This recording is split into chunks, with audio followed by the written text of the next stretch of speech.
there are some pupils with autism who might have additional learning or support needs.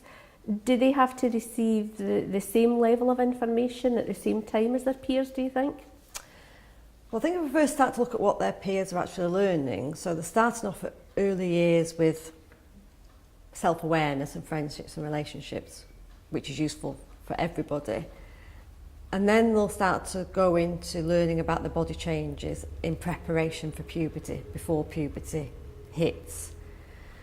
So for any young person with any kind of additional support needs, what we're thinking about is, what do they need to know, when do they need to know it, and how do we get that information across to them? And I think we need to be quite positive about it and quite proactive, and try not to be overcautious, because that can be, sometimes people can behave in that way. I remember a mum telling me that she'd been advised by a professional that her son was too young to learn about his body changing because he wouldn't cope with it.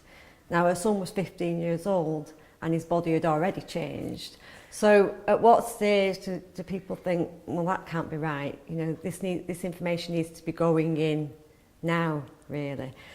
And we can be a bit shy about talking about relationships, sexual health, parenthood. Sometimes we find excuses not to tell people about things. And again, I hear people say, oh, well, you know, I can't possibly teach them about penis and vagina. But if you can teach about hands and feet, and eyes, nose and mouth, you can teach about penis and vagina. In the same way, this boy, if he can learn about the seasons changing or how to change his socks and pants every day, he can learn about his body changing. So I just think we need to be realistic and think that for the majority of people, even those young people with additional support needs, they will need the same information at the same time, but maybe just simplified and adapted and presented in a different way.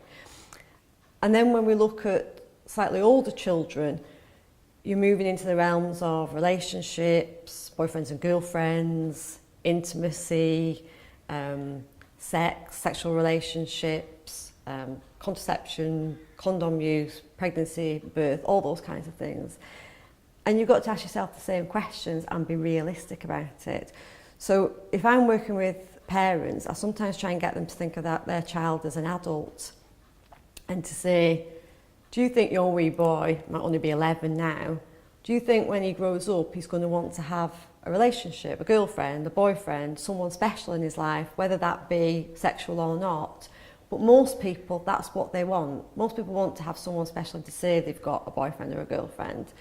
And if the answer is yes, I think that is what he's going to want for himself, then yes, he needs the same information. And don't wait until he's got a boyfriend or a girlfriend until you swamp him with that information.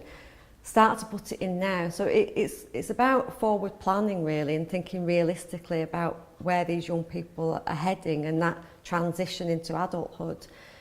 And a good principle would be the GERFEC principles, so getting it right for every child. If you honestly put the needs of that young person, if you think, what do they need now, where are they heading, how can we put that work in to prepare them for it, and you concentrate on their needs rather than, it might be a bit difficult for me to talk about this, or I'm a bit embarrassed about that, or well, just forget about that topic, then I think you're heading in the right direction.